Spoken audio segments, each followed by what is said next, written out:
এখানকার সুখও স্থায়ী না, এখানকার দুঃখও স্থায়ী না।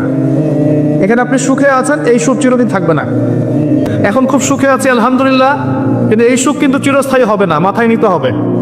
এখন খুব কষ্টে আছেন, এই কষ্টও চিরস্থায়ী হবে না, সুখ আসবে পরে। এখন সুস্থ আছেন, এই সুস্থতা চিরস্থায়ী হবে না, অসুস্থ হবেন। আবার অসুস্থ আছেন, এই অসুস্থতা চিরস্থায়ী হবে না, আবার আপনি সুস্থ হবেন ইনশাআল্লাহ। মানে দুনিয়াতে কোনো কিছুই চিরস্থায়ী না। কারণ কি?